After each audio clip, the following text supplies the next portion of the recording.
Sir deputy సీఎంగా charge తీసుకున్న తర్వాత మేమందరం జాయిన్ అయిన తర్వాత ఆయన చెప్పిన ఫస్ట్ ఇన్స్ట్రక్షన్ మాకు ఇలా నాకు వచ్చే జీతాన్ని నా పిఠాపురంలో ఈ పిల్లలకి ఇద్దాం అనుకుంటున్నాను అని చెప్పేసి అందరినీ డైరెక్ట్గా కలిసి ఇద్దాం అనుకొని ఈ విధంగా చేశారు. అండ్ సార్ యొక్క ఒపీనియన్ ఏంటి అంటే తనకు వచ్చే జీతాన్ని ఈ 42 మందికి ప్రతి నెల 5,000 రూపాయల చొప్పున డివైడ్ చేసి మీ ఇంటికే వచ్చి ఇచ్చే విధంగా 1వ తారీఖు ఇప్పుడు పెన్షన్ గవర్నమెంట్ ఎలా అయితే ఇస్తుందో అదేవిధంగా 1వ తారీఖు సార్ తనకు వచ్చే జీతాన్ని ప్రతి ఒక్క పిల్లవాడికి అమ్మాయికి 5,000 రూపాయలు డివైడ్ చేసి మీ ఇంటికే పంపిద్దామని చెప్పి డిసైడ్ చేశారు. సో ఇది కంపల్సరీగా వాళ్ళ భవిష్యత్తుకు ఉపయోగపడుతుందని చెప్పి సార్ తీసుకున్న తీర్మానం.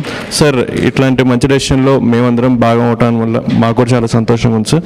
ఎలాంటి ఒక క్రైటీరియా పెట్టుకొని ఒక ప్రాతిపదిక పెట్టుకొని ఏ కమ్యూనిటీ అలాంటి ఏమీ లేకుండా అందరికీ సమానంగా చూసి అందరికీ మన దగ్గర ఎవరెవరైతే మనకు తెలుసు అంటే గవర్నమెంట్ వారి దగ్గర తల్లిదండ్రులను కోల్పోయానని తెలుసున్న ప్రతి ఒక్కరిని ఇవాళ పిలవడం జరిగింది. అది నెంబర్ ఎంత తక్కువ ఎక్కువ అనేది కూడా ఆలోచించకుండా పిలవడం జరిగింది. సో అందుకు నా వైపు నుంచి జిల్లా అధికార యంత్రాంగం వైపు నుంచి sir I really thank you for doing this from bottom of my heart. Pithapuram నుంచి ప్రత్యేకించి వచ్చిన మీ అందరికీ పేరు పేరున హృదయపూర్వక నమస్కారాలు. పిఠాపురం నుంచి మీరందరూ నన్ను ఎంతో నమ్మకంతో గెలిపించారు. మన పిఠాపురం కావాల్సిన అభివృద్ధి పనులతో పాటు ప్రతి చిన్న సమస్య ఏదున్నా కానీ మన ఇక్కడ దగ్గర పర్యవేక్షిస్తూ మన డిప్యూటీ సీఎం ఆఫీస్ దగ్గర నుంచి కానీ అక్కడ స్థానికంగా మన ఆఫీస్ దగ్గర నుంచి అన్ని పనులు చేసుకుంటూ వెళ్తున్నాం. ప్రత్యేకించి నా దృష్టికి తీసుకొచ్చారు.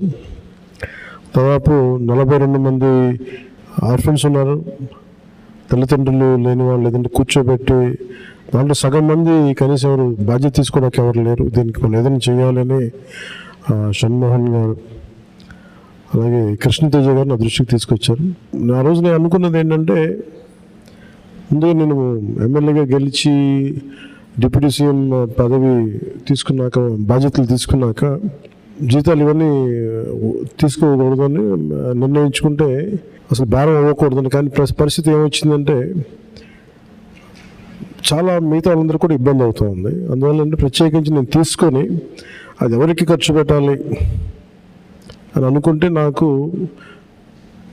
చదువుకుంటున్న మీకు, తల్లిదండ్రులు కుటుంబం దూరమైన మీకు అది మీ భవిష్యత్తుకి ఏదైనా ఉంటే చాలా చాలా బాగుంటుంది అనేది నాకు అనిపించింది. దాని తగ్గట్టుగా అడుగు వేసాం. సో నాకు వచ్చే జీతంలో మొత్తం ఆ డబ్బంతా ఇట్లా మీ భవిష్యత్తుకి ఈ పదవి ఉన్నంతకాలం, ఈ ప్రభుత్వం ఉన్నంతకాలం మీరు సంపూర్ణంగా చదువుకునే వరకు నెలకి 5,000 రూపాయల చొప్పున మీకు అందజేయడం జరుగుతూ ఉంటుంది. ముఖ్యంగా ఇది మీకు ఎంత సహాయపడుతుంది అనేది మీరే చెప్పాలి నాకు. మన ఉన్నతాధికారులు అందరూ ఆలోచించారు. దీంట్లో ఎక్కడ కూడా ఒక కులం కానీ అనే దాంట్లో అన్ని కులాలు ఉన్నారు, అందరూ ఉన్నారు.